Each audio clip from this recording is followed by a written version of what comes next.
Boa noite. Gostaria de cumprimentar a todos. Uma ótima noite para vocês. Nós estamos começando aqui essa live. E para você que está assistindo agora, para você que vai assistir depois, espero que esse conteúdo seja muito proveitoso para você, porque nós temos aqui duas pessoas especiais que vão contribuir bastante com o nosso aprendizado, com o nosso crescimento. O primeiro convidado que eu gostaria de já apresentar é o Francisco Paiva Júnior. Ele é editor-chefe da revista Autismo, é jornalista, pós-graduado em jornalismo, segmentado da editorial, autor do livro Autismo Não Espera, Haja Logo, da editora AM Books, cofundador e CEO da primeira rede social do mundo dedicada ao autismo, que é tismo.me. E o mais importante, ele é pai do Giovanni, de 14 anos, que é autista, e da Samantha, de 12 anos. Francisco, obrigada pela sua participação, e os minutos que seguem são seus. Muito obrigado, uma satisfação estar aqui nesse evento, honrado com o convite, e queria bater um papinho rápido com vocês, aí, de uma maneira muito objetiva, a respeito de informação de autismo, de fake news, enfim. A gente vai bater um papo que eu acho que vai ser muito interessante a respeito disso. Eu vou compartilhar minha tela para iniciar a apresentação aqui, e aí a gente consegue ir ampliando esses temas.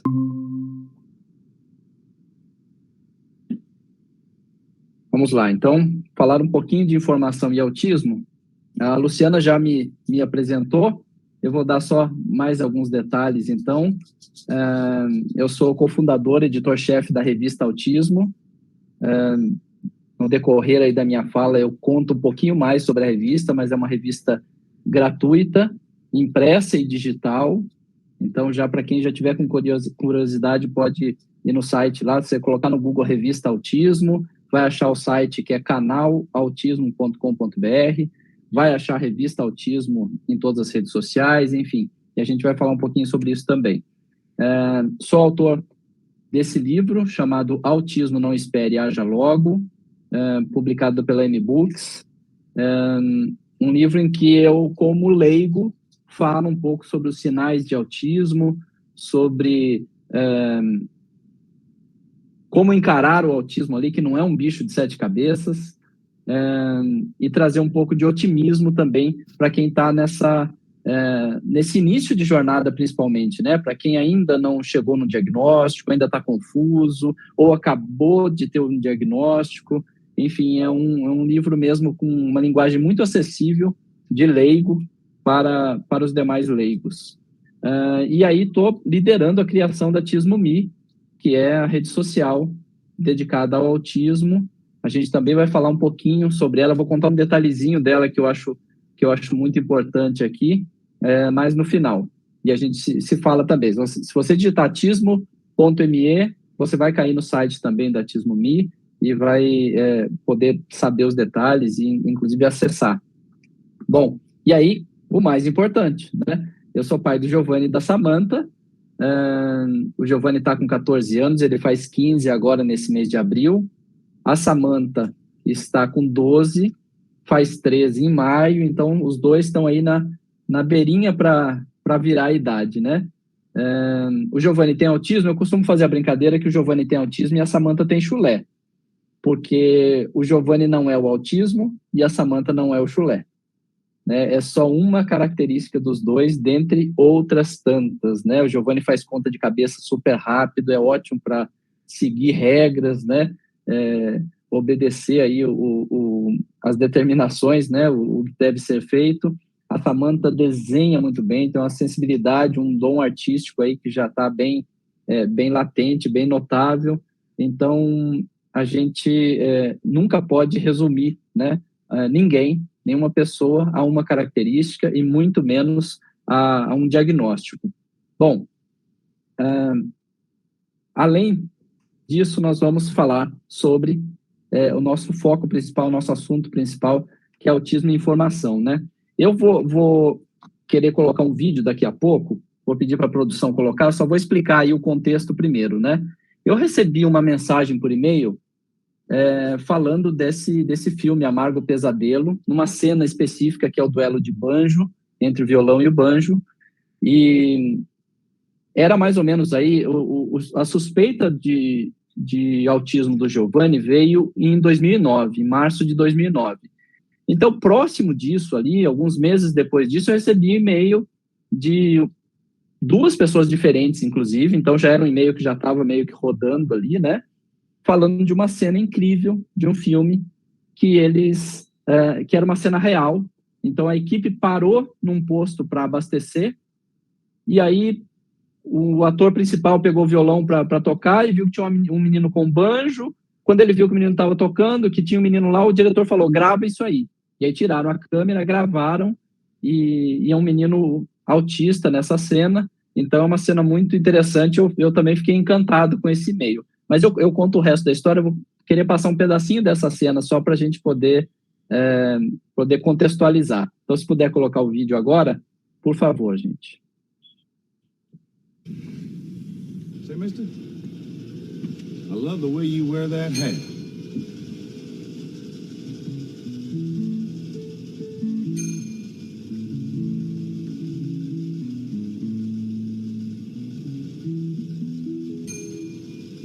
You don't know nothing.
I don't think you understood me. I want to get some drivers to drive this car and that car down to Aintree. Drivers, you understand? Like, yeah, driver brothers.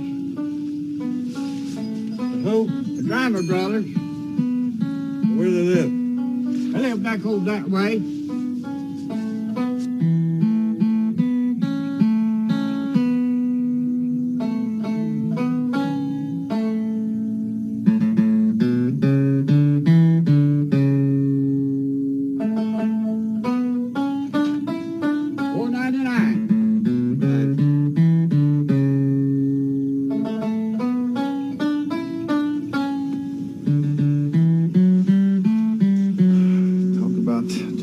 Deficiencies. Isn't that pitiful? Who's picking the banjo here?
guy. I believe you could, too. I believe you could. That's good. Yes, very good, sir. God damn, you play a mean banjo. Bom, essa Por onde cena anda ali, sua frota? Reduza os custos usando o me sistema encantou, da Kubrick. logicamente, Acompanhe a localização. E eu fiquei pensando, poxa, que legal, que história legal, né? Mas aí, como eu sou jornalista, eu sempre vou checar primeiro as informações antes de repassar. E olha que nem se falavam de fake news naquela época, em 2009, né? E aí eu verifiquei, e em poucos minutos, para não dizer 2 minutos, eu consegui ver que a cena era falsa, que não tinha nada disso. Rapidamente eu descobri que o rapaz não é autista, a cena não é real, foi uma cena montada de Hollywood. O rapaz não sabe tocar banjo, né? Não tem nenhuma habilidade assim. E aí descobri que o nome dele é Billy Riddens, né, do ator, e que ele foi escolhido numa escola local porque ele era o mais esquisito da turma, e ele não toca banjo, foi um truque ali de Hollywood. Eles tinham uma jaqueta com 4 mangas, e aí uma manga ficava para trás, e o cara que toca o banjo mesmo colocava os braços na manga ali, enfim, e fazia parecer que era o menino que estava tocando. E o que eu fiz? Escrevi essa justificativa toda e devolvi aos 2 que tinham me mandado o e-mail. A respeito disso, lógico que eu frustrei as 2 pessoas, porque a história é muito legal, né? A história é muito interessante, e é isso que faz a gente cair em fake news, é isso que faz a gente ficar vulnerável a esse tipo de coisa, né? O Billy Riddens está aí, ó, ele, depois, se vocês procurarem no YouTube, vocês vão achar também. Eu não vou me alongar aqui tanto, porque a gente não tem tanto tempo, mas tem o vídeo dele dando entrevista, e ele pegando esse banjo, ele não sabe fazer nada com o banjo ali, ele segurou ali, não sabe fazer uma nota no braço do banjo. Então, por conta disso, eu fiquei muito preocupado, né, com as fake news, que não tinha esse nome ainda, mas com as notícias falsas, porque se a gente fala de notícia falsa em qualquer área, a consequência pode ser muito ruim, mas na área da saúde, o potencial da consequência ser negativa é muito maior, né? É muito mais delicado. E por que isso acontece, né? Tem um fenômeno que lá em 2016 foi definido como pós-verdade, foi a palavra do ano do Oxford Dictionary em 2016, que é um conceito que a gente quer, basicamente, a gente quer acreditar naquilo que faz bem para a gente, ainda que os fatos digam o contrário. Então, eu seleciono na minha mente que fato vai corroborar para aquele meu pensamento e qual fato é contra. E aí eu ignoro esses fatos que são contra e eu prefiro acreditar só numa parte para poder confirmar aquela verdade que eu queria que fosse, né? Eu queria que fosse uma verdade, mas ela não é. E é isso que tem acontecido muito hoje em dia, né? A gente não dá bola para todos os fatos, não considera todos os fatos e considera só o trecho da informação que para a gente é importante, que para a gente combina com o que eu quero acreditar. Então, isso tem facilitado muito. Não era para a gente ter fake news hoje, né? A gente consegue, em poucos minutos, ter acesso a quase todo tipo de informação. Em poucos minutos, a gente consegue checar quase todos os fatos e a gente ainda cai em fake news, né? Quem nunca compartilhou algo que só leu o título? Quem nunca, né? Que joga a primeira pedra. A gente não quer consumir o conteúdo e ter certeza daquilo. A gente quer obter informação rápida e quer repassar isso logo.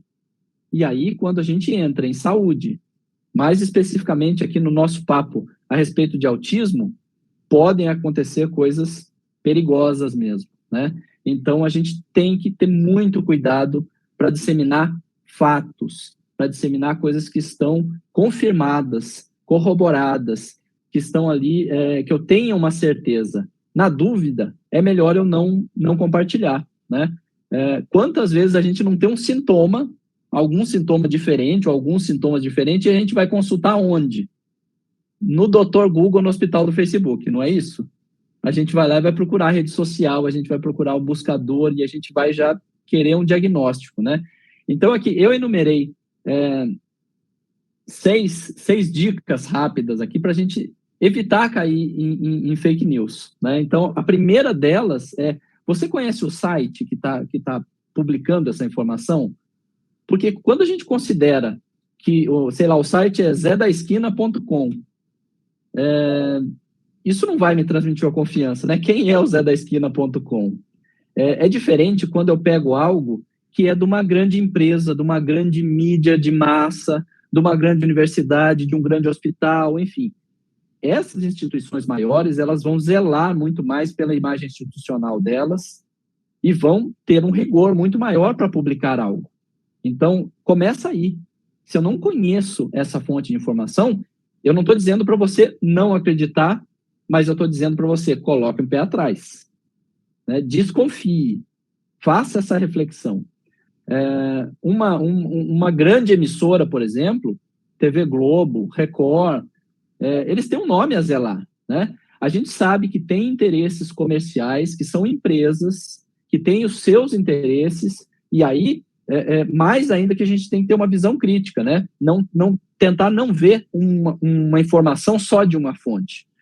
Quanto mais eu puder ver de outras fontes diversas, eu consigo formar a minha opinião com os fatos, com as versões do fato que eu vejo em diversas mídias. Tem como saber de quando é a notícia? Porque normalmente, quando é fake news assim, uma fórmula boa é não colocar data, né?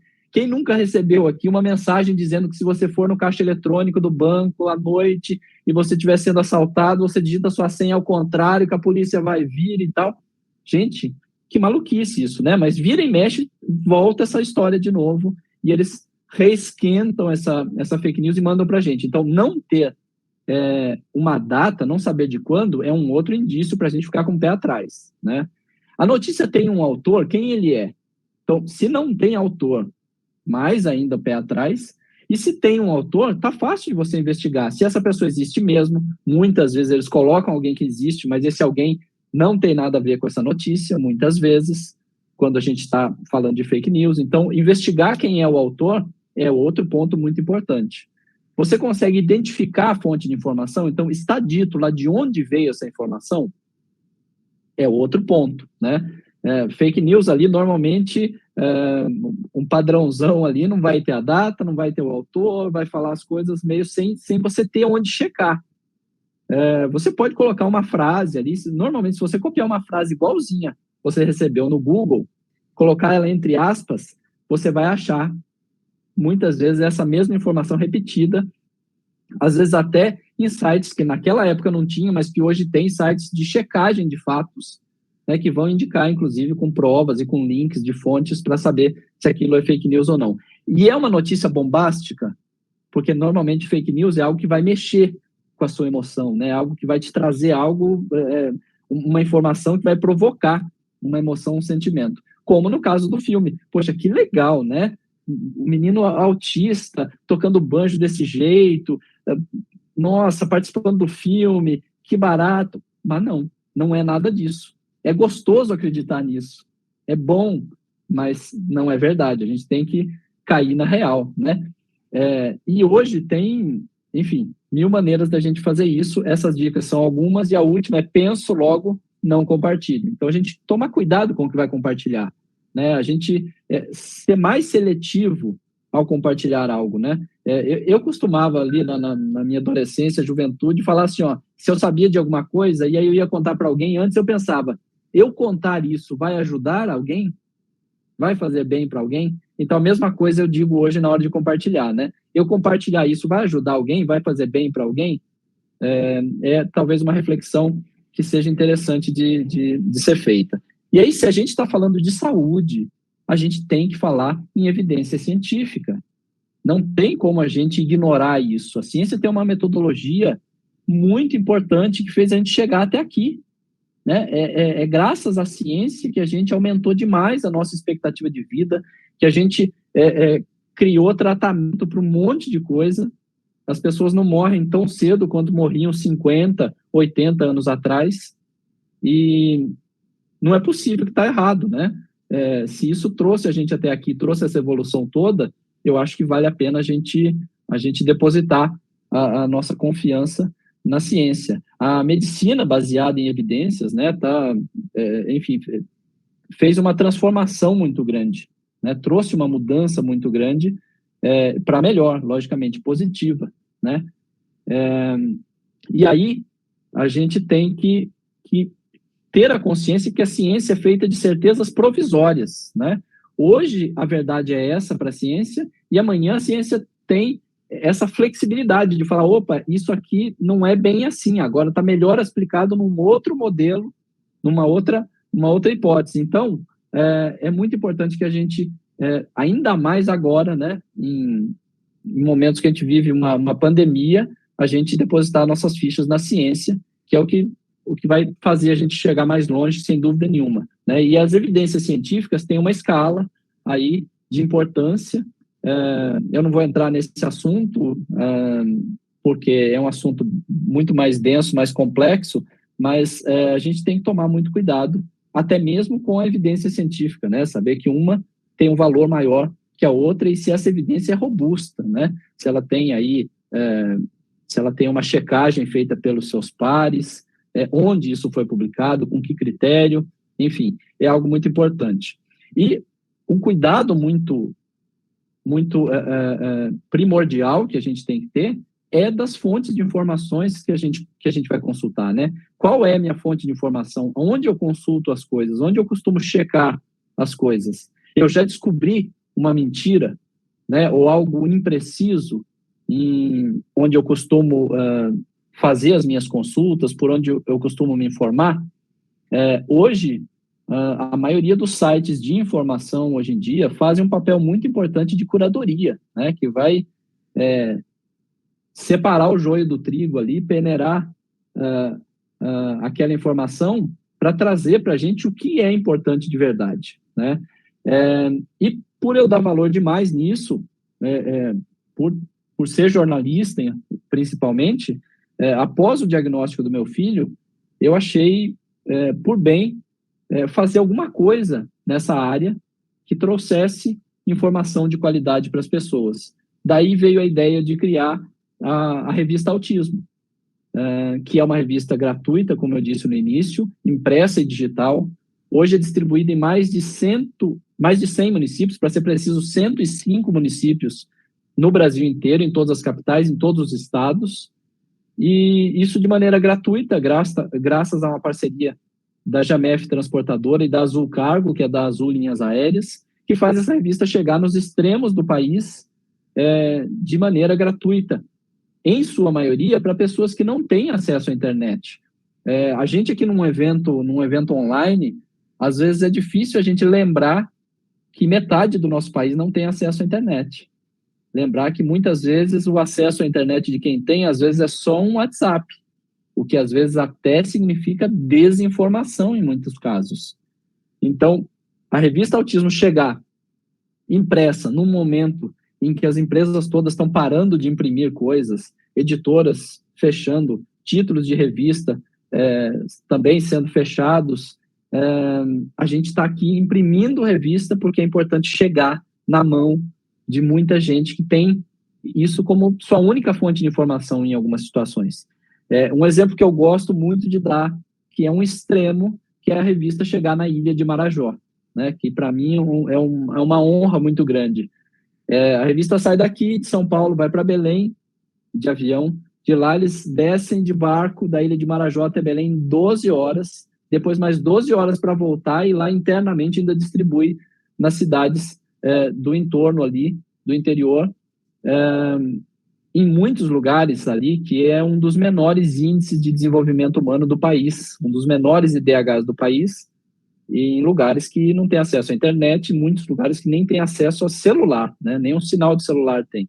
Então, é de suma importância expandir esse projeto, e é por isso que eu tenho aí um orgulho muito grande disso. A revista foi criada em 2010, junto com o Martim Fanucchi, outro pai de uma menina autista, e passou por várias fases, e hoje, desde o início de 2019, é uma empresa privada, comercial, porém com um propósito social, continuando com aquele mesmo propósito de disseminar informação de qualidade a respeito de autismo da maneira mais democrática possível, gratuitamente. E aí, para falar, o que a gente já desmistificou de fake news na própria revista Autismo? Bom, um exemplo que eu posso dar foi quando a gente publicou a reportagem sobre o MMS, né? Que é aquela substância milagrosa que curaria autismo, AIDS, malária, agora Covid também, enfim, cura tudo, e a indústria farmacêutica não descobriu e não está vendendo isso. Olha que mistério, né? Algo que tem o poder de curar, muito barato, e a indústria farmacêutica não vende isso. Não é para desconfiar, no mínimo. Para quem não conhece essa história do MMS, se procurar na internet, aí você vai achar tanto para comprar como a história, né? Infelizmente ainda tem gente vendendo isso, mas o MMS é dióxido de cloro, que é usado comumente na indústria do papel para embranquecer o papel ali. Então, para vocês verem, é um alvejante muito forte, muito poderoso, e alguém inventou que isso cura um monte de coisas, e aí famílias vulneráveis, famílias ali num momento de desespero, acabam acreditando nesse tipo de coisa e caindo, né, numa história dessa que é extremamente perigosa, né? Então, em muitos casos, como o gosto é muito ruim, eu não experimentei, tá, gente? Eu tô dizendo que é muito ruim porque me disseram, mas eu não experimentei isso. Mas como o gosto é muito ruim, principalmente para as crianças mais novas e tudo mais, acabam administrando o MMS, e também é uma forma que alguns médicos, e aí bota aspas nesses médicos, acabam prescrevendo isso, né, para fazer enema, né, que é administrar o medicamento através do ânus, introduzindo isso no reto. Então, isso causa a descamação do intestino, que é extremamente perigoso, né, e é um procedimento que traz um risco de morte para a pessoa, e essa descamação, esses pedaços do intestino que vão saindo, esses teóricos, e bota muitas aspas nisso de novo, esses teóricos dizem que são os vermes que causam autismo que estão sendo expulsos do organismo.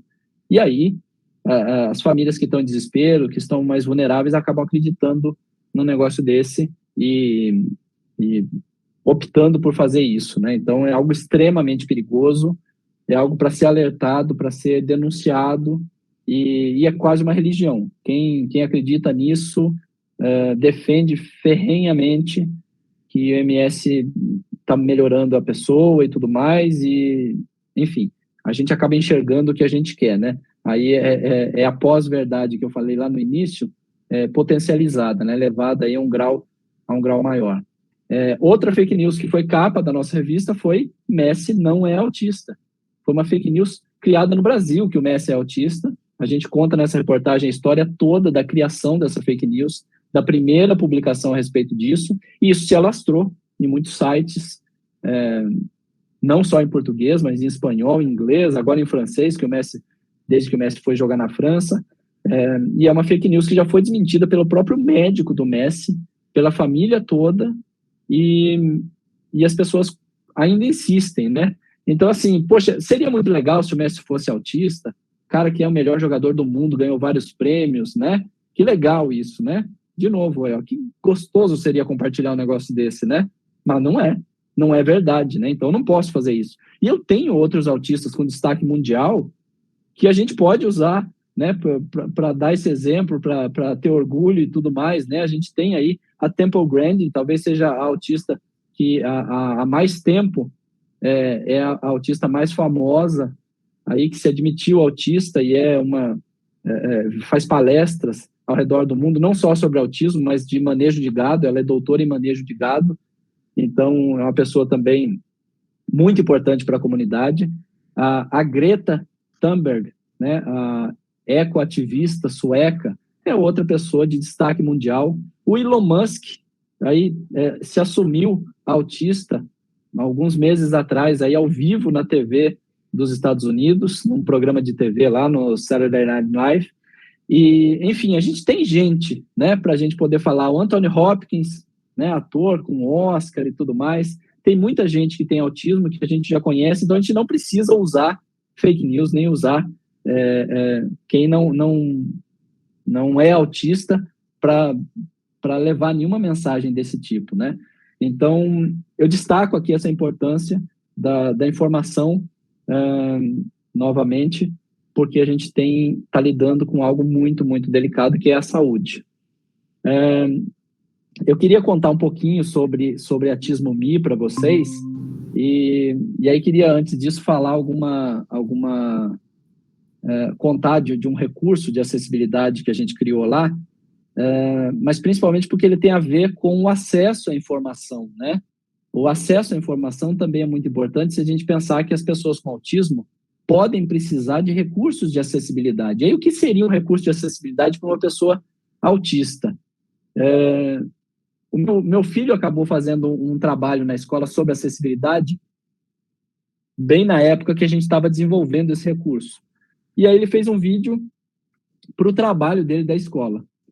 E aí eu acabo usando esse vídeo em muitos momentos, porque é ele mesmo explicando esse recurso de acessibilidade. Então eu vou deixar ele explicar para vocês aqui, depois eu entro e falo de novo. Vou pedir para a produção colocar o nosso segundo vídeo aí, e aí é o Giovanni explicando sobre o recurso de acessibilidade na Autismo.me.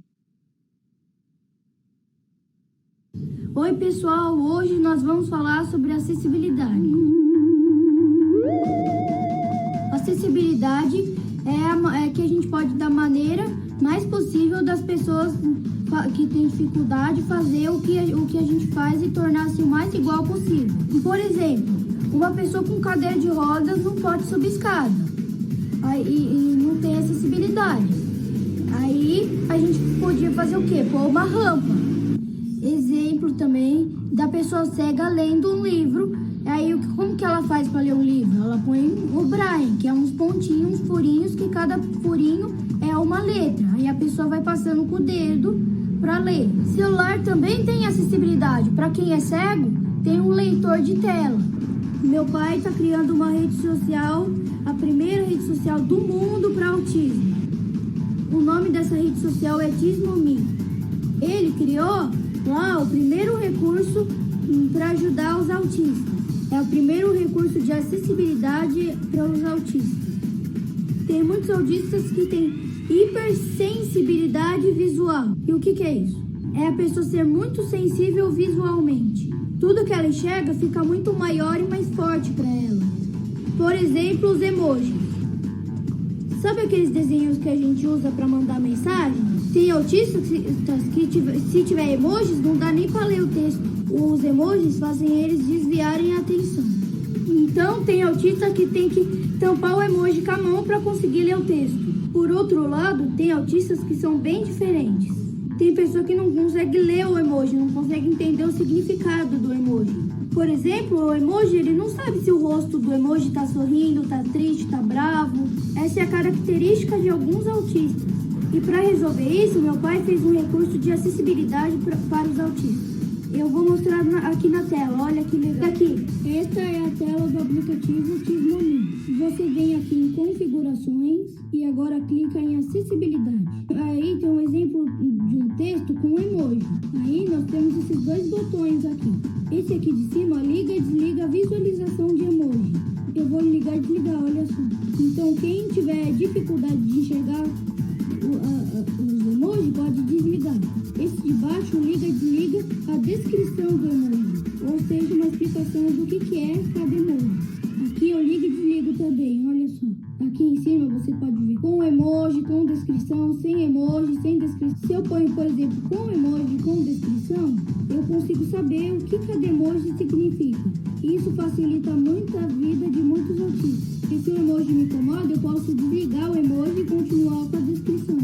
Assim eu não perco nada do que está na mensagem. Então esse é um exemplo de um recurso de acessibilidade que está ajudando muitas pessoas com autismo. Espero que vocês tenham gostado. Até a próxima.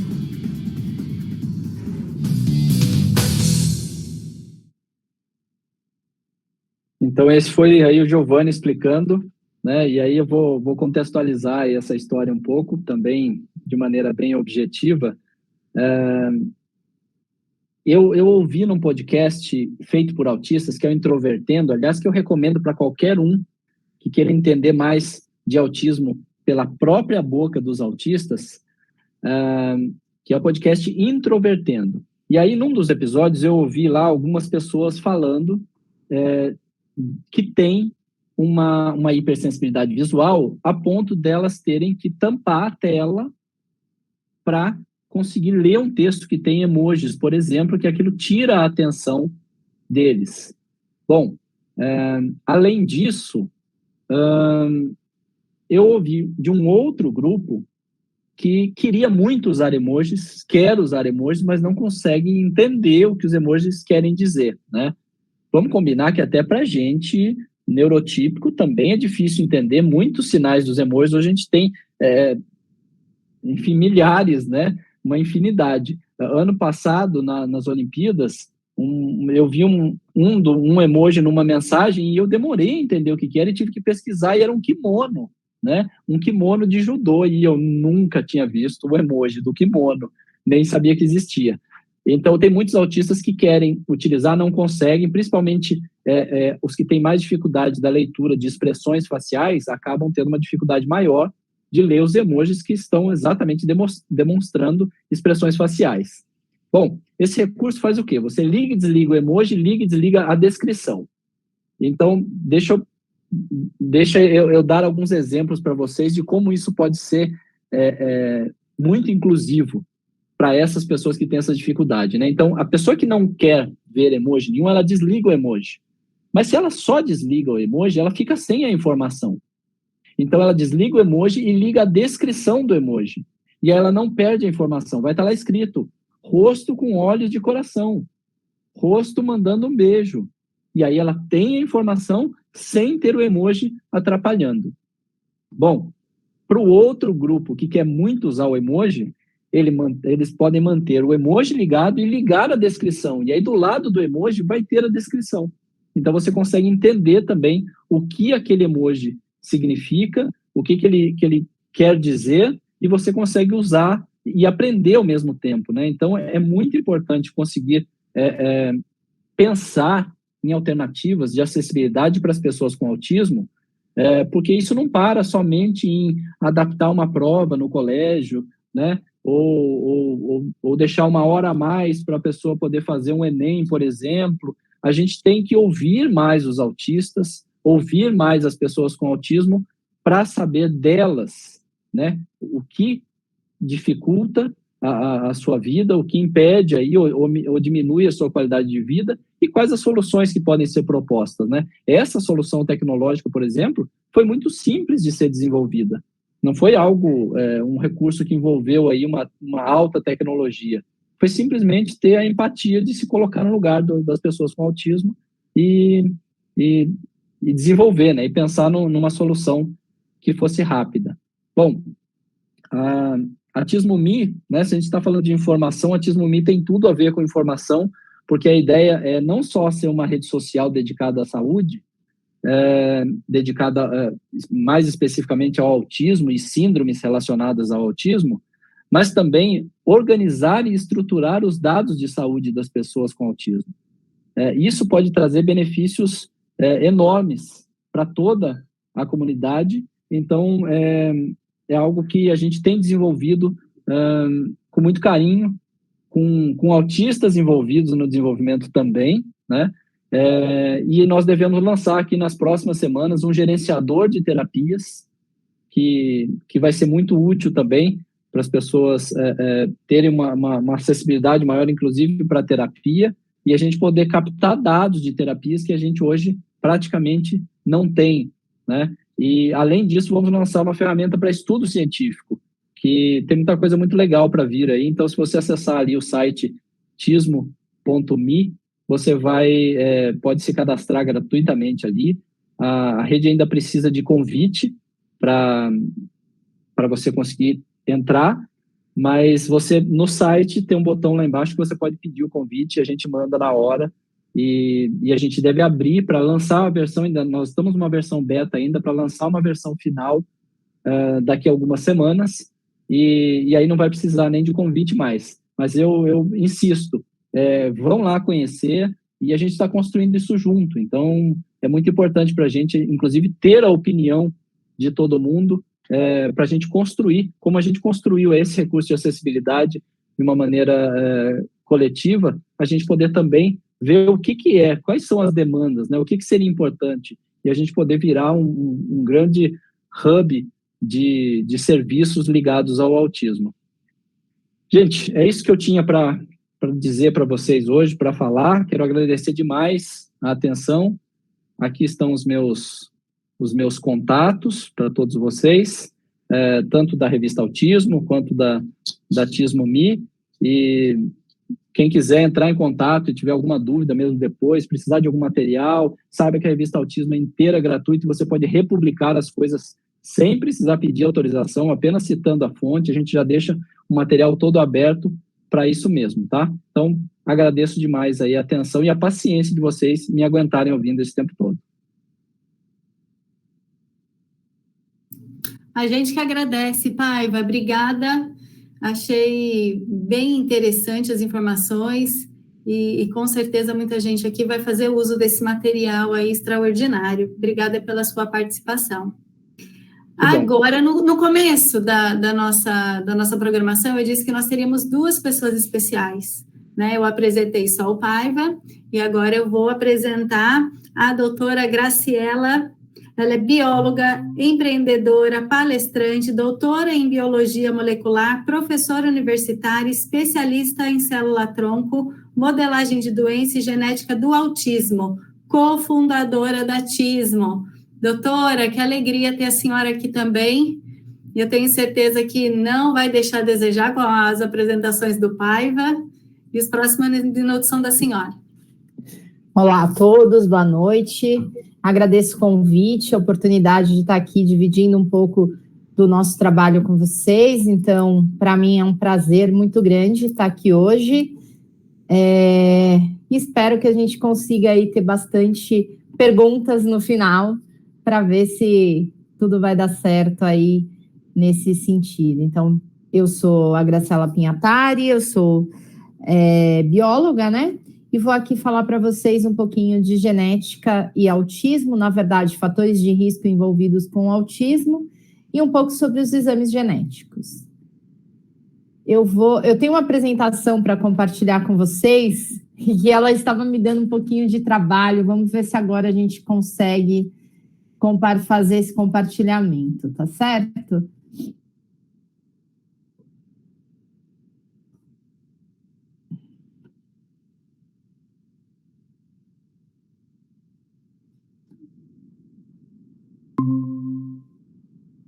Deu certo? Deu, doutora. Ai, que bom. Então, eu venho aqui falar para vocês de fatores de risco envolvidos no autismo. Quando a gente pensa em fatores de risco envolvidos com o autismo, a gente sempre tem 2 questões que vêm à cabeça, né? A gente pensa na questão genética e na questão ambiental. Quando a gente fala de autismo, genética, ambiente, quando a gente está falando de fatores de riscos envolvidos com autismo, a gente tem que lembrar de 2 coisas muito importantes, que o autismo é uma condição multigênica, multifatorial, onde, quando a gente diz multigênica, vários genes estão envolvidos. Multifatorial, porque a gente tem fatores de riscos genéticos e ambientais envolvidos com isso. E a somatória de toda essa multigenicidade, multifatorialidade, é que leva uma pessoa a ter autismo, a ser autista, né? Então, toda vez que eu falo de genética, né, as pessoas falam para mim que genética é moda, né? Genética é algo que vem acontecendo agora. E aí eu gosto de trazer esse slide para vocês, porque a genética, né, ela não é algo que começou a ser falado agora. Ela já começou a ser falada que existia uma relação entre genética e autismo há 45 anos. Em 1977, uma dupla de pesquisadores, que foi o Susan Falsten e o Michael Reuter, colocaram, através de estudos que eles fizeram observacionais com gêmeos, eles colocaram para nós que o autismo é uma condição que está geneticamente ligada a uma vasta coleção de condições cognitivas. E por que eles disseram isso? Qual foi a base de estudo que eles tiveram para dizer que existia uma relação genética do autismo? Como eu falei, eles começaram a estudar gêmeos e eles observaram que em casos de gêmeos, quando você tinha um gêmeo autista, a chance do segundo ter autismo, principalmente em gêmeos monozigóticos, era de 80%. Então, eles começaram a pensar, puxa, deve ter uma relação genética com isso.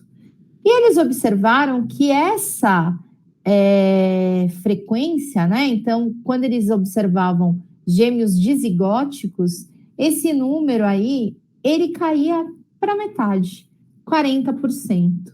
Então, foi por isso que eles colocaram essa condição. Então, tinha um gêmeo autista, a chance do segundo gêmeo ser autista era muito grande. Então, eles ligaram a isso a genética.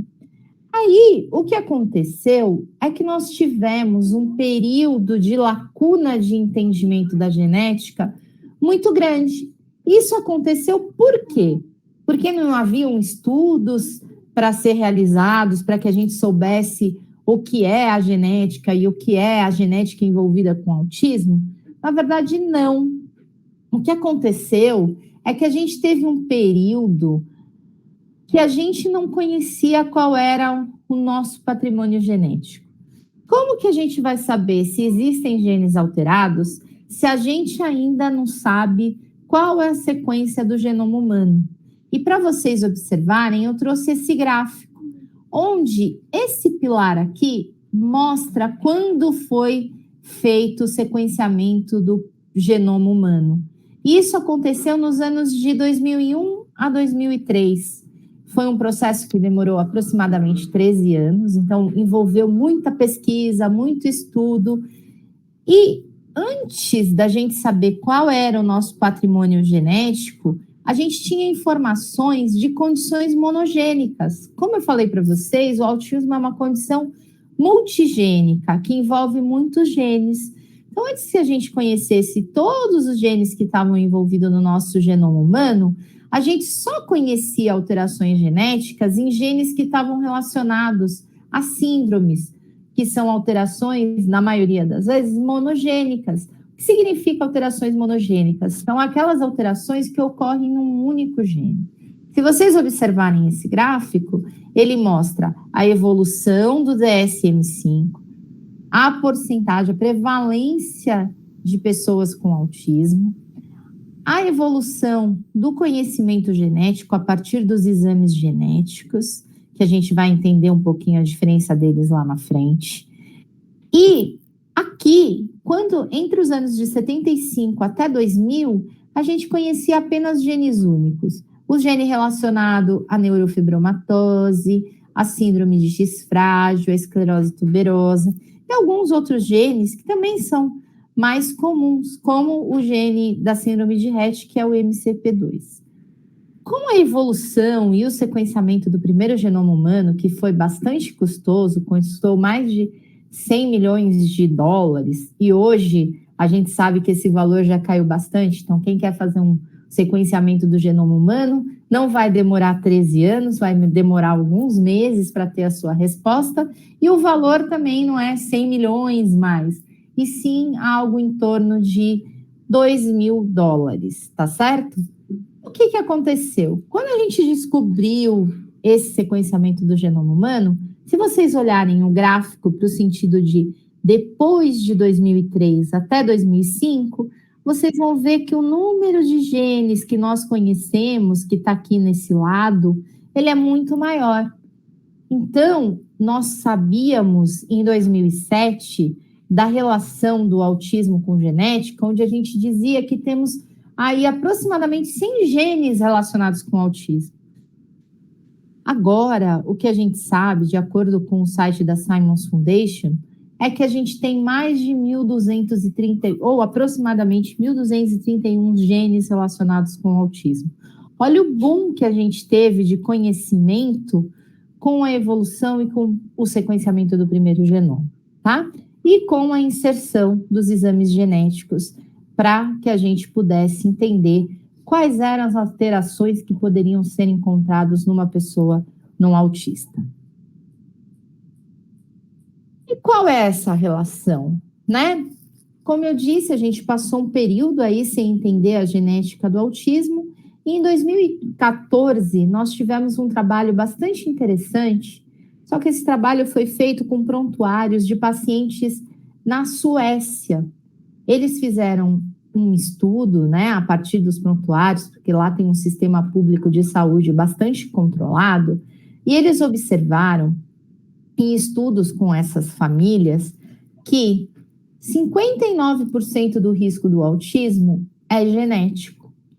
E isso, eles continuaram esses estudos, e eles perceberam que não era só 59%. Estudos depois de 2014, estudos em 2017, ainda dentro da Suécia, mostraram que esse número era ainda um pouco maior. Ele estava em torno de 70% a 90%. Uma coisa bastante curiosa que eles levantaram fazendo esses estudos é que as alterações genéticas encontradas nos autistas eram, na maioria das vezes, alterações que tinham sido herdadas. Então, a gente diz que o risco é genético e que a herdabilidade está em torno de 83%. Esses estudos eles foram bastante questionados porque eles foram realizados na Suécia. Então, será que isso está acontecendo em outras regiões? Ou, na verdade, é uma questão de estar ali dentro daquela... É uma questão mais regional. E, em 2019, surgiu um novo trabalho, só que aí, não mais envolvendo só a Suécia, envolvendo mais 4 países. A Finlândia, a Dinamarca, o oeste da Austrália, o Israel e, é claro, a Suécia. Foi um estudo bastante importante, saiu num jornal de muita relevância, que é o JAMA Psychiatry, e ele continuou mostrando para nós que a relação de risco do autismo genético era majoritariamente genética, acima de 90%, e ainda mostrou que 81% das alterações que eram encontradas nas pessoas autistas, elas tinham vindo dos seus pais. E apenas 16% eram alterações não herdadas, aquelas alterações que dentro da biologia a gente chama de alterações do tipo de novo. São alterações que não são encontradas nos pais e são exatamente alterações daquelas pessoas. O risco ambiental. O risco ambiental foi colocado nesse trabalho que ele era um risco bastante pequeno, em torno de 3%, mas ele não era nulo, ele existia. Como eu disse para vocês, é uma questão multigênica, multifatorial e aditiva.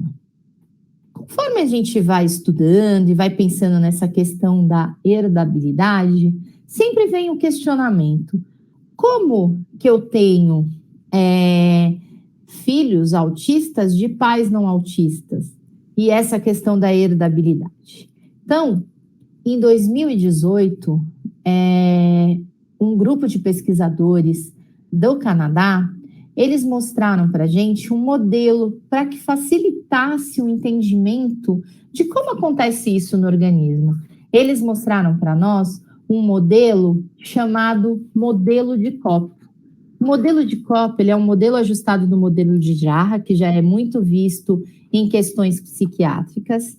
Ele é um modelo onde o copo representa as pessoas, e aí a gente tem tanto alterações genéticas como alterações ambientais sendo contadas na história desse modelo. Então, o que significa? As esferas que a gente está vendo aqui, a gente pode ter esferas de alterações genéticas que a gente classifica como alterações genéticas comuns, e a gente tem esferas aqui que a gente classifica como alterações raras e fatores ambientais. Aí, geralmente, quando a gente chega aqui nesse modelo, a gente pergunta como que pais que não são autistas podem carregar alterações genéticas? A gente tem que lembrar uma coisa muito importante. A gente tem genes que são comuns nas pessoas com autismo e em outras condições de saúde. Então, a gente tem genes comuns com TDAH, a gente tem genes comuns com transtorno afetivo bipolar, a gente tem genes comuns com ansiedade, com depressão, com esquizofrenia. Então, às vezes, a gente pode ter tido aí na nossa família uma pessoa com essas condições, carregar alterações genéticas e a gente nem saber. E aí, o que acontece? O que acontece é que os pais que não têm o transtorno podem passar as alterações genéticas para sua prole, para os seus filhos. Então, como que representa isso? O copo representa a pessoa. Essa linha pontilhada vai representar para nós o limite entre a pessoa não estar no espectro do autismo, não ser autista e ser autista. Se ela ultrapassa esse limite da borda do copo, fica que ela é autista. Se ela estiver abaixo dessa borda, significa que ela não é autista. Ela pode até ter fenótipo ampliado do autismo, que muitas vezes a gente vê nos pais, mas a gente não pode dizer que tem o autismo. Então, vamos olhar esse esquema e vamos observar. O pai carrega uma variante, que aqui é essa variante roxinha, chamada de comum. Uma variante comum é aquela que a gente encontra em mais de 1% da população. E tem fatores ambientais. O tamanho da esfera representa a penetrância, o quanto é importante aquela alteração genética.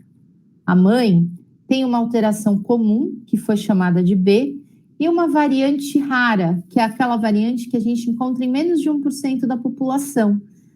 E que a gente tem aí uma esfera bastante relevante, né? Um tamanho bem maior do que as esferas comuns.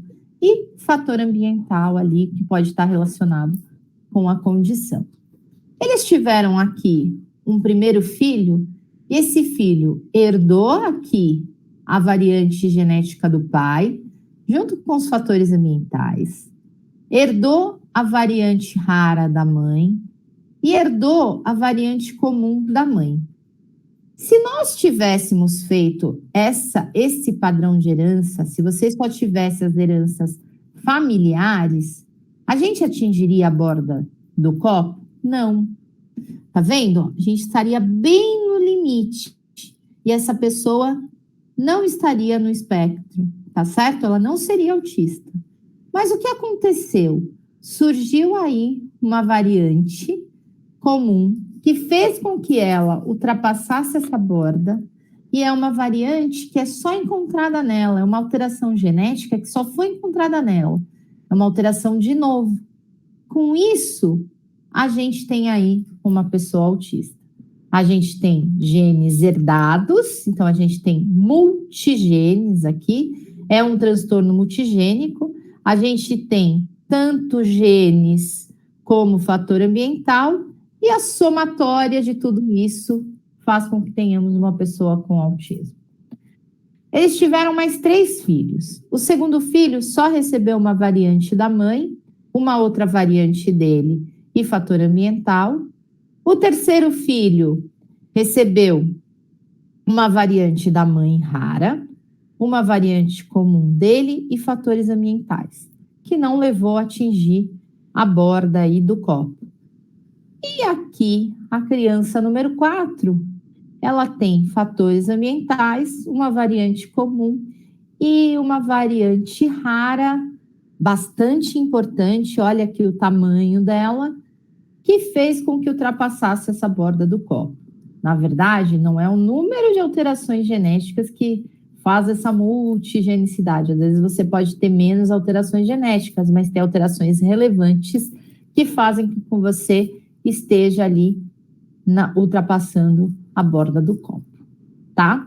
Então, essa é uma explicação em relação ao modelo de como seria a genética e como seria essa multigenicidade, multifatorialidade, e que a somatória de tudo isso leva uma pessoa a ter autismo. E aí, a gente tem algo bastante importante para comentar até sobre esse modelo de copos. A gente vê que a proporção entre meninos e meninas, ela é diferente, embora a gente saiba que tem aí muitos diagnósticos que acabam tendo aí problemas de realização por conta da socialização das mulheres, por questões hormonais, por fatores biológicos. Mas a ciência e a questão genética diz que as mulheres têm um efeito protetor feminino. É como se as mulheres, elas tivessem o copo maior. Então, para que elas estivessem no transtorno do espectro do autismo, elas precisariam ou de mais variantes, ou de variantes mais importantes para que ela pudesse atingir a borda do copo.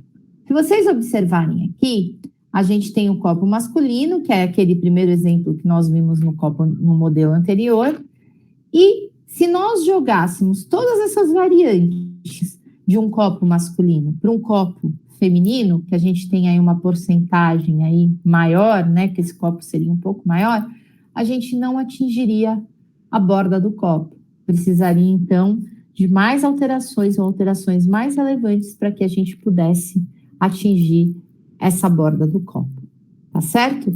Então, a gente costuma dizer que as mulheres, do ponto de vista genético, eu não estou falando hormonal, social, biológico, mas sim do ponto de vista genético, elas são mais tolerantes às alterações genéticas, ao TEA, tá certo? Então, isso explicaria um porquê, um motivo aí de 4:1.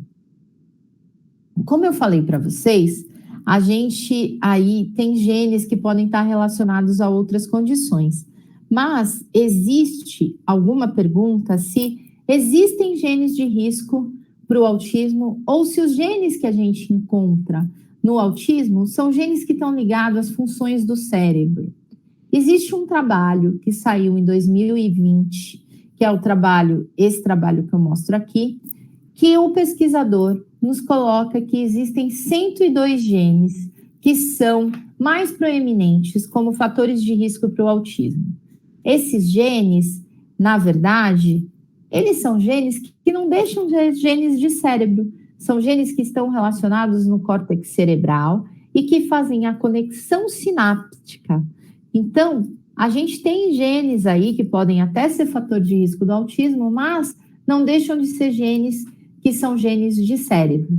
Entretanto, além de genes que estão mais proeminentes na região do córtex cerebral e fazendo a conexão sináptica, a gente tem genes que controlam outros genes, que são os genes epigenéticos. Quando a gente é formado, a gente provém da mesma célula. As nossas células, elas são todas iguais. A gente possui a maquinaria de DNA, os genes, eles são todos iguais. Mas o que faz uma célula ser do cérebro e uma célula ser do fígado? O que tem de diferente? É um mecanismo de controle, de liga ou desliga. Uma célula do cérebro, ela vai precisar de um mecanismo e a célula do fígado vai precisar de outro. Só que a maquinaria, a genética, ela é toda igual. Mas existem genes e o ambiente onde ela está vai dizer para aquelas células, desliga essa maquinaria e liga essa. Isso para as células do cérebro. E diferentemente para as células dos rins, desliga essa maquinaria e liga essa, porque você é outro tipo celular. Então, no autismo, a gente tem muitos genes que são ligados ao cérebro e genes que fazem esse controle de liga e desliga, às vezes até para essa conexão do cérebro. Quando eu falo para vocês que existem genes em comum, eu estou falando que existem genes em comum até com questões de comorbidades. Hoje a gente sabe que o TDAH é uma das comorbidades mais presentes no autismo, seguido do transtorno opositor desafiante, 46%, seguida do transtorno de ansiedade, de conduta e do transtorno de humor. Essas comorbidades também têm relações com a genética. Então, a gente pode ter aí genes incomuns entre essas comorbidades. Inclusive, esse trabalho, que é um trabalho de 2019, que foi feito um estudo com 658 crianças, mostrou que na maioria das vezes, em 66% dos casos, as pessoas não têm apenas uma comorbidade. Na maioria das vezes, elas têm 2 comorbidades associadas. E é claro que, além das comorbidades, a gente tem aí a deficiência intelectual, como sendo também presente no autismo, aí em torno de 59% dos casos. Quando eu falo para vocês que a gente pode ter genes envolvidos em condições de comorbidades ou genes que são comuns em outras condições de saúde, eu trago para vocês um exemplo de uma família, que é esse exemplo aqui dos modelos dos corpos, onde a gente tem uma família que tem uma alteração no gene ASTN2 e eles tiveram 3 filhos. E esse gene estava alterado não só no autismo, mas também em outras condições. Aqui, se a gente olhar aqui o modelo dessa família de copos, a gente está fazendo uma análise com 3 condições: o autismo, o TDAH e o transtorno obsessivo compulsivo. Esse indivíduo aqui, ele tem alterações no gene ASTN2 e ele tem autismo.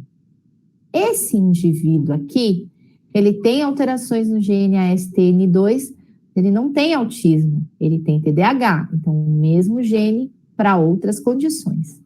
E esse indivíduo número 3, ele tem autismo e transtorno obsessivo compulsivo, mostrando aí que um mesmo gene pode estar envolvido em outras condições de saúde. Então, podemos afirmar que existem realmente genes de risco para o autismo, ou são genes de cérebro, genes que controlam outros genes? Eu não tenho essa resposta.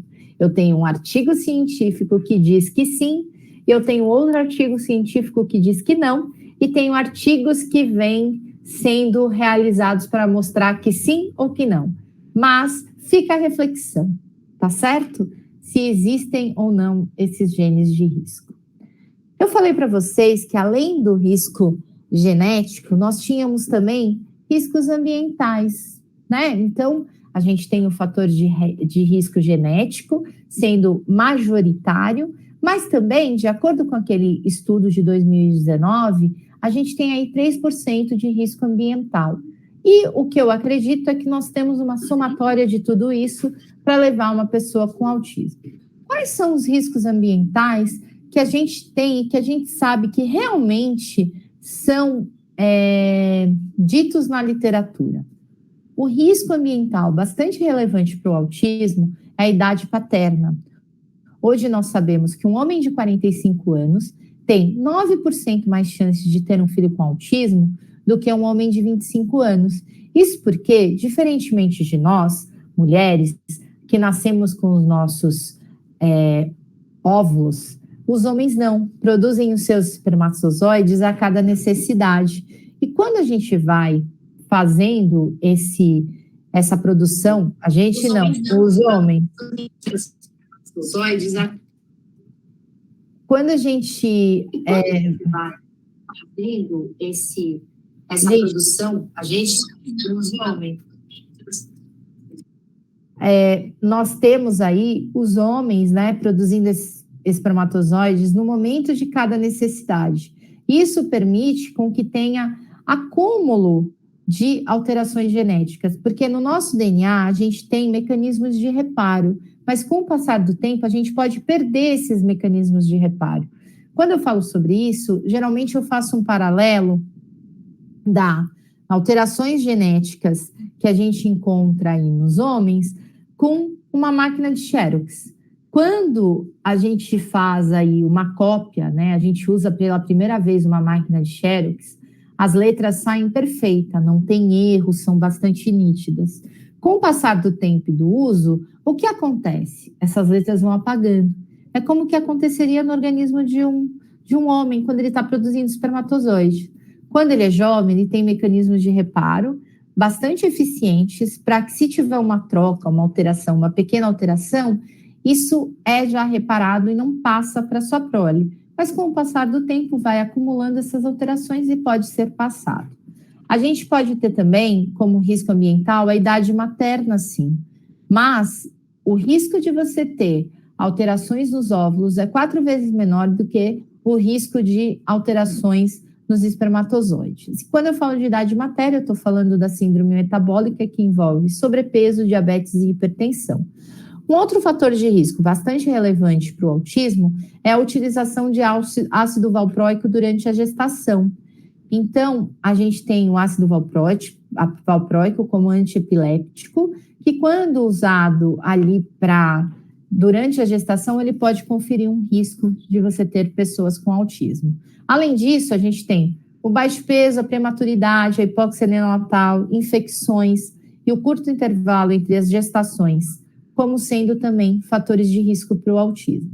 Quando eu falo infecções, eu estou falando infecções durante a gestação. Todos esses fatores de risco, eu estou falando no momento disso, durante a gestação ou no pós-parto imediato, tá? Que é nesse momento de neurodesenvolvimento. Quando a gente pensa em risco ambiental, a gente tem que pensar nesse período. Por quê? Ninguém se torna autista, as pessoas nascem autistas, tá certo? E não são fatores de risco: vacina, ácido fólico, toxinas, componentes químicos, poluentes, alimentação, estresse, parto prolongado, cesárea, depressão pós-parto, tudo isso não é fator de risco para o autismo, ok? Então, a gente só tem aquele primeiro módulo ali dizendo que são fatores de risco. Quando a gente quer saber se existem alterações genéticas ou não, a gente faz os chamados exames genéticos. E para que servem esses exames genéticos? O exame genético, ele não dá diagnóstico. O diagnóstico do autismo, ele é um diagnóstico clínico. Mas, por outro lado, os exames genéticos, eles podem ajudar que a gente consiga entender qual é a etiologia que está envolvida com o autismo. Então, a gente pode achar genes e tentar entender o motivo por que aquele indivíduo tem autismo. E uma das alterações que a gente tem aí como sendo clássicas são as mutações no gene de canais dependentes de voltagens de íon de sódio, que é o gene SCN2A, que quando você tem uma perda de função nesse gene, você tem indivíduos com autismo. Quando você tem um ganho de função desse gene, você tem indivíduos com epilepsia. Então, dependendo da alteração genética que você tem um comportamento totalmente diferente. Então, quando você faz um estudo genético, você está buscando qual é a etiologia dessa condição. Além disso, quando você faz um estudo genético, você divide esses pacientes de acordo com suas alterações genéticas. Então, você passa a abrir um leque de oportunidades de estudo para que você tenha ali pessoas que tenham a mesma característica. Então, quando você faz a estratificação, quando você conhece o gene que pode estar envolvido com a etiologia do autismo, você permite entender melhor o que está acontecendo com aquele indivíduo. E isso, além de proporcionar esse entendimento, permite a formação de grupos, a troca entre as pessoas. Ainda existe estudos mais específicos para aqueles genes. Inclusive, eu trago aqui, nessa foto aqui do lado, mostra genes que estão sendo estudados pela Simons Foundation, e aqui a gente observa que já existem 154 genes sendo estudados por essa instituição e 23 alterações do tipo deleção ou duplicação. Então, mostrando que quando você estratifica uma pessoa, você pode aí abrir um leque de oportunidades para ela, quer seja trocando informação entre os seus pares, como também fazendo uma pesquisa mais aplicada. É a partir, às vezes, desses grupos que saem pesquisas clínicas, que pode aí transformar em benefícios para essas pessoas. Uma outra oportunidade que você tem quando você faz um exame genético é saber o risco de recorrência daquela alteração, ou o risco de recorrência de você ter outros filhos com autismo. Não é um risco absoluto como você tem com síndromes, com questões monogênicas, mas você consegue avaliar se você tem mais risco ou menos riscos a partir de um exame genético. Um exame genético sem alterações, ele vai ter um peso, um exame genético com alterações, e se elas forem herdadas, vai ter outro peso. De acordo com a literatura científica, o que a gente sabe sobre risco de recorrência é que em gêmeos monozigóticos, a chance de você ter essa recorrência é em torno de 90%, um pouco diferente daquela que eu mostrei no primeiro slide, então a evolução da ciência nos trouxe números diferentes. A concordância entre gêmeos dizigóticos, 20%. A recorrência entre irmãos, existem estudos que falam de 6% a 15%, de 9% a 18%. Então, eu trouxe para vocês 18%, que é um número maior, o mais alto, e é o que a gente pode aí, que é o máximo que a gente pode ter desse estudo científico. Quando você já tem 2 filhos no TEA, o risco de recorrência é 33%. O risco entre meio-irmãos, 6%, e o da população geral, 1%. Quando a gente fala em fazer esse tipo de análise, a gente sugere que seja procurado um sistema de aconselhamento genético. Aconselhamento genético é para a gente entender por que, como avaliar esses riscos. Aconselhamento genético, ele só pode ser feito por médicos geneticistas, e no Brasil a gente tem algo bastante curioso em relação aos médicos geneticistas. Apesar de a gente ter um número aí de 419 médicos, de acordo com um estudo que foi feito pela CREMESP em 2015, a gente tem apenas 246 médicos geneticistas. Então, a gente tem aí um número muito diferenciado entre médicos e médicos geneticistas. E médicos geneticistas especializados em autismo, a gente ainda vai ter um pouquinho menos, né? Então, aconselhamento genético, a gente pode ver aí que é mais predominante os médicos geneticistas na região sul e sudeste, tendo regiões que têm apenas um médico para fazer todos esses atendimentos. Só por curiosidade. Uma outra questão que pode ser avaliada no exame genético é a análise farmacogenômica. A análise farmacogenômica é uma forma da gente analisar se um medicamento vai ter um comportamento ou outro comportamento.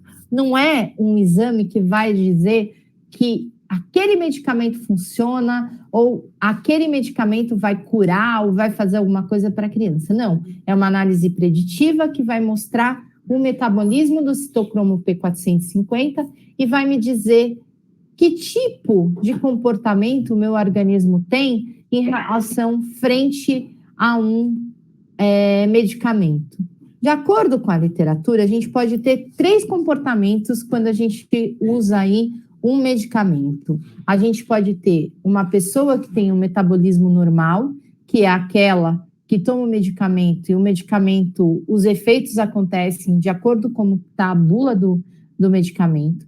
A gente tem aquela pessoa que tem um metabolismo rápido, que é aquela que toma um medicamento, parece que não tomou um medicamento. E nós temos as pessoas que têm um metabolismo reduzido, que é aquela que tomou o medicamento, e além do efeito do medicamento, ele faz um efeito adverso, um efeito colateral. Então, se eu pensar que eu estou com uma dor nas costas, eu tomo um analgésico, aí eu chego, uma pessoa fala para mim, eu tomei o mesmo analgésico, e aí eu tive alteração, eu melhorei. Aí eu converso com aquela pessoa, ela fala, eu também tive dor nas costas, mas eu tomei o analgésico X, que era o igual daquela outra pessoa, mas eu parece que eu nem tomei remédio. Então é como aquela pessoa tivesse metabolismo rápido. E aí, chego eu, falo, eu também estava com dor nas costas, tomei aquele medicamento, nossa, hoje eu não consigo nem levantar, estou com muito sono. Nossa, eu estou melhor da dor, mas eu estou com muito sono, que é a pessoa que tem o metabolismo reduzido. Quando a gente faz esse tipo de análise, não significa que a gente vai decidir qual é o melhor medicamento, mas a gente vai mostrar para o médico qual é o efeito daquele medicamento. E o médico, de acordo com as características do paciente, essa característica metabólica desse paciente, ele pode adequar a posologia para chegar aí numa quantidade, numa dosagem e no tempo mais adequado para o paciente, sem fazer aquela tentativa e erro, que às vezes é muito demorado e traz muito desconforto para as pessoas, tá? Existem diferentes exames que trazem diferentes respostas, né? Então, vocês já devem ter ouvido falar que existe o exame do exomo, o exame do cariótipo, o exame do array, enfim, todos esses exames. E o que servem? Cada exame vai te trazer uma resposta, tá certo? Então, vamos entender. Quando a gente está falando de DNA, a gente está pensando daquele DNAzinho dentro lá da nossa célula, no nosso material genético, não é? Dentro do núcleo da nossa célula. E o DNA, ele pode estar sob duas formas.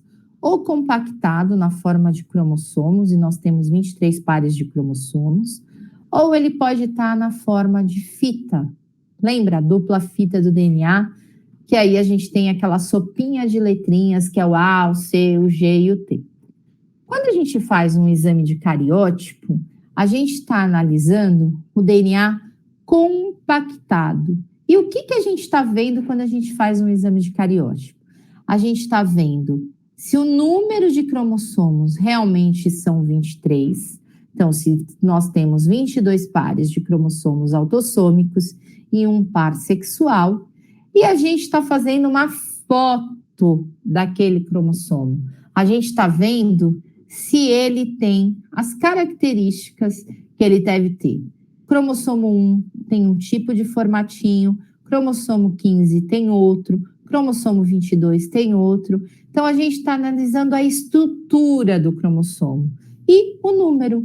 É essa informação que a gente tem quando faz um exame de cariótipo. Para vocês terem uma ideia, o exame de cariótipo, ele é solicitado quando tem casos de aneuploidia e rearranjos cromossômicos na família. E ele tem uma resolutividade, então, quanto de alterações genéticas a gente vai encontrar quando faz um exame de cariótipo? De 3 a 5%. Então, muitas pessoas falam, eu já fiz o cariótipo, meu filho não tem alteração genética. Isso não é uma verdade. O que seu filho não tem é alterações estruturais e numéricas, e que esse tipo de alteração não é comum dentro do autismo. Então, quando você faz um cariótipo, é um exame de exclusão, ele é importante para que a gente entenda que não existe esse tipo de alteração. Aí a gente tem um outro exame, que é o CGH-Array, SNP-Array, microarranjo cromossômico, que vai analisar também o DNA compactado, só que nós vamos analisar se existem perdas ou ganhos de material genético. A gente vai analisar se existem microdeleções, está faltando um pedacinho do DNA, ou se existem microduplicações, se a gente ganhou um pedacinho de DNA. Isso é importante porque muitas síndromes que a gente conhece são microdeleções, como a síndrome de Phelan-McDermid, que é uma deleção no cromossomo, no braço longo do cromossomo 22, na região 1333, que envolve aí um gene bastante conhecido, que é o SHANK3.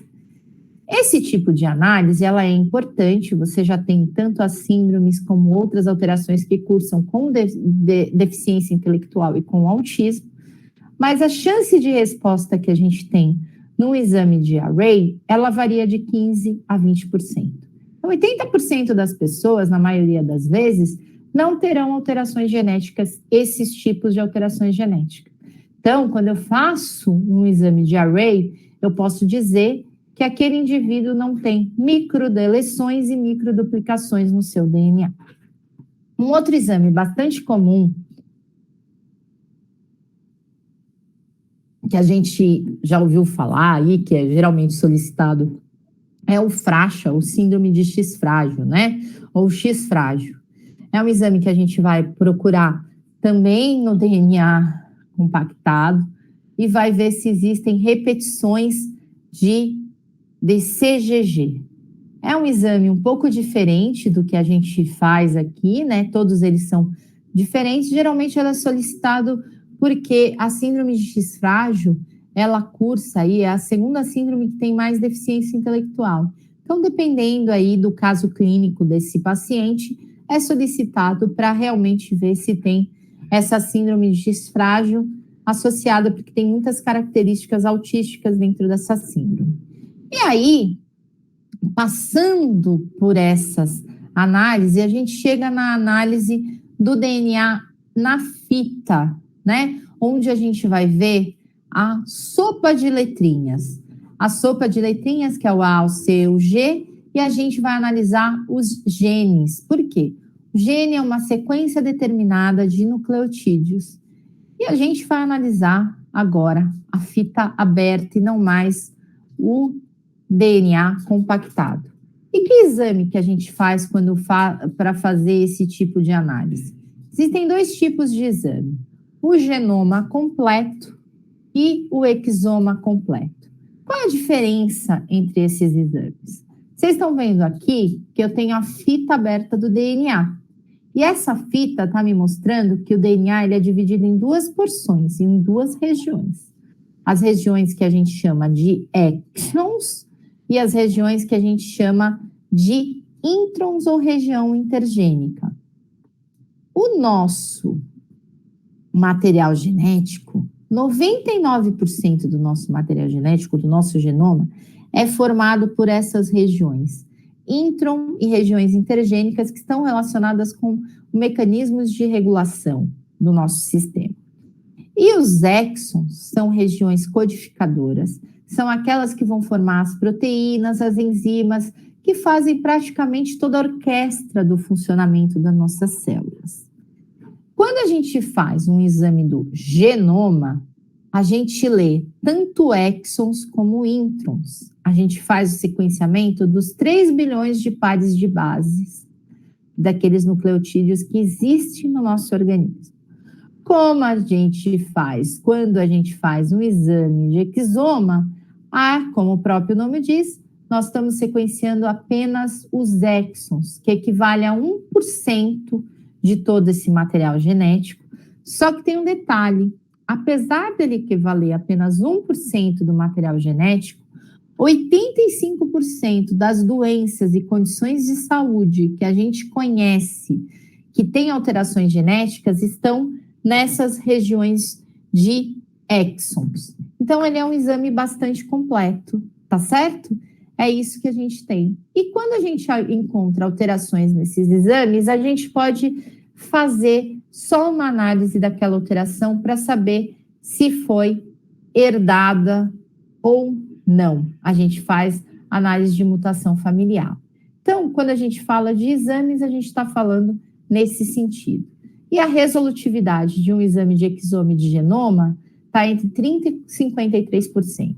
A diferença do genoma e do exoma é que o genoma a gente lê os introns e regiões intergênicas, que hoje existem já alguns estudos, poucos, que mostram que existe relação entre autismo e essas regiões. E, além disso, o exame do genoma, natismo, a gente consegue fazer análise farmacogenômica. Hoje, o exame do exoma é considerado o exame de primeira seleção para pessoas que têm um transtorno no neurodesenvolvimento. Esse trabalho mostra que ele tem aí um potencial muito grande para resolutividade, entre 30% a 53%, e que o impacto de um resultado de um exame de exoma pode ser de 30% de trocas no gerenciamento médico, conduta e medicação, e pode ajudar em 80% dos casos de planejamento reprodutivo. Mas, apesar de tudo isso, a gente sabe que ainda são poucos os médicos que oferecem esse tipo de exame. O exoma é um exame que já está determinado para a investigação etiológica de deficiência intelectual no SUS, e ele também está dentro do rol da ANS. Quando a gente faz um exame para saber a alteração genética, a gente tem que pensar qual tipo de resposta que a gente vai ter fazendo um exame genético. Quando a gente faz um exame genético, a gente pode ter 3 tipos de resposta. A gente pode ter alterações que a gente chama de benigna, que são aquelas alterações que fazem com que eu e você sejamos diferentes. A gente não fala, está no nosso DNA, o DNA é nossa identidade. Então, essas alterações são alterações que acontecem no nosso DNA, mas não vão causar doenças. A gente pode ter alterações que causam doenças, que são alterações chamadas de patogênicas, e a gente tem um outro tipo de alteração, que são as chamadas variantes de significado clínico desconhecido, que a gente não pode nem classificar como benigna, nem como patogênica. São alterações que são encontradas no nosso DNA, só que ainda não possui literatura científica muito convincente para que seja uma variação patogênica. Quando a gente tem um resultado de VUS, a gente pede para que seja feita, na maioria das vezes, uma análise para saber se essa alteração é familiar, se é uma alteração que veio dos pais. E a gente coloca ela para ser estudada, para continuar na relação. É como se ela fosse uma bandeirinha vermelha, um sinal de alerta dizendo que existe uma alteração genética numa região de 15% do nosso DNA, que na maioria das vezes não pode ser alterada, mas que pode estar relacionada com o quadro clínico do paciente. Existem pessoas que fazem exame genético e o exame dá sem nenhuma alteração. Quando a pessoa recebe um exame genético que dá nenhuma alteração, na maioria das vezes a pessoa acha que é um exame ruim, inconclusivo, que não teve resposta. Só que ninguém imagina que não é ruim. Por quê? O resultado, ele exclui a possibilidade de ter tido inúmeras respostas. Quando você tem um exame sem alteração, ele está dizendo o quê? Que na literatura de hoje, a gente, dentro de todo o conhecimento genético que a gente tem, aquele indivíduo não tem alterações genéticas. Então, ele é um exame de exclusão. É como se antes você tivesse uma porta fechada, você não sabe que tipo de alteração genética que tem, você faz o exame genético, a gente abre essa porta, abrimos a porta, você poderia ter encontrado alterações genéticas que te levaria para o caminho da direita ou para a esquerda. Mas como você não teve essas alterações, ele pede para você seguir no caminho onde você já estava trilhando, no caminho da clínica, tá? Então, ele é um resultado de exclusão. Ele exclui, quando você faz um exoma, a gente analisa os 22 mil genes. Então, ele exclui alterações não só com autismo, mas alterações que estejam relacionadas a comorbidades, às outras condições, a uma lista de condições que a gente poderia ter encontrado. Além disso, quando você tem um exame de VUS, ou quando você tem um exame sem alteração, a Academia Americana de Genética Médica e Genômica sugere que você faça reanálises de a cada 1 a 3 anos. Quando você faz essa reanálise a cada 1 a 3 anos, você tem a chance de ter aí de 10 a 15% de ter alterações genéticas, tá certo? Então, aquele exame que não tinha nada, ele pode vir a ter uma resposta. Então, depois de tudo que eu falei, qual é o melhor exame genético? E a gente pode solicitar exame genético a qualquer momento?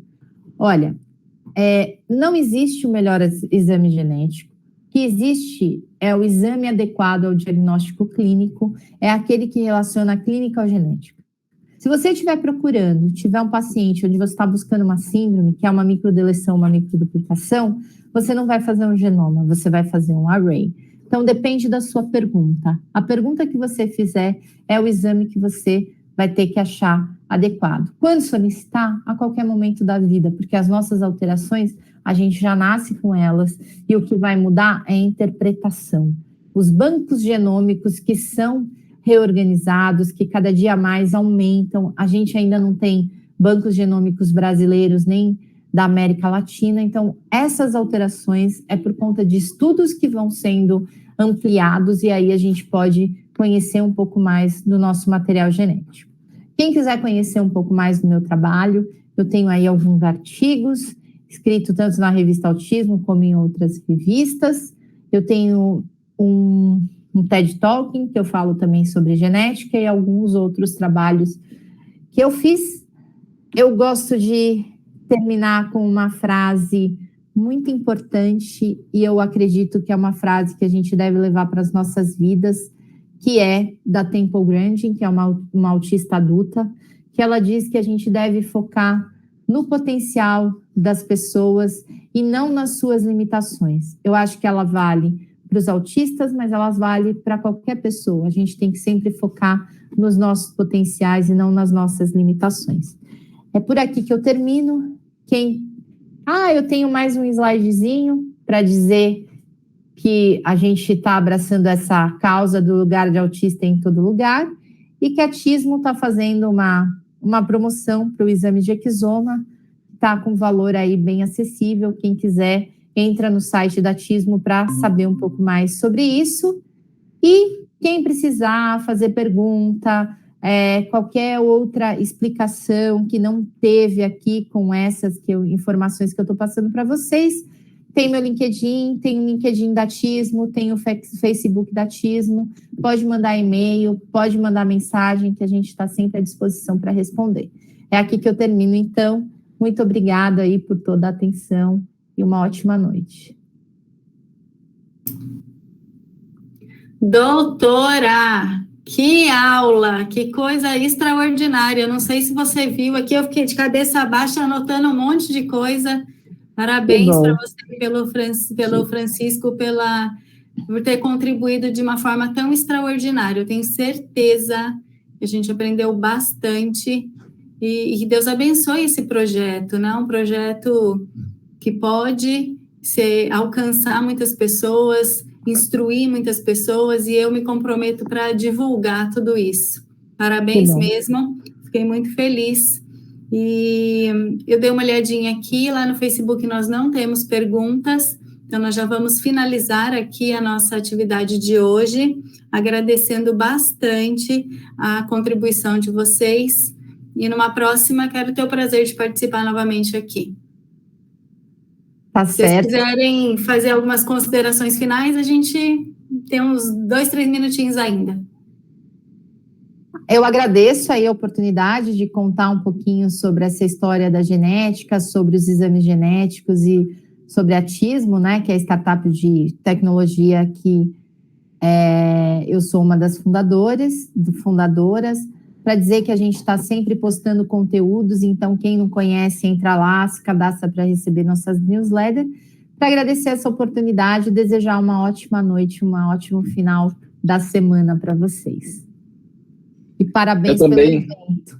Eu também agradeço aí a oportunidade e casou muito bem isso, né? A gente falar de informação, da importância de evidência científica e vir a doutora Graciela e dar esse banho de ciência na gente. Então, muito obrigado, parabéns pelo evento, que eu só ouço o pessoal falar que está sendo ótimo, que está tudo muito bem, então que continue aí e que a organização seja persistente em fazer isso todo ano, que é muito importante.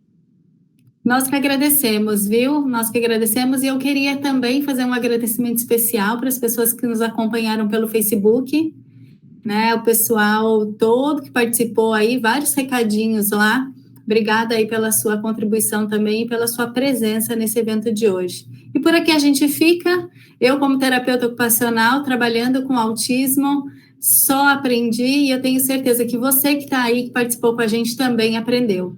Então, ótima noite para todos, um forte abraço e fica ligadinho aí nas informações e nas próximas lives, que com certeza também o serviço vai ser, e o trabalho e a notícia vai ser também de muito aprendizado para todos. Boa noite, um abraço.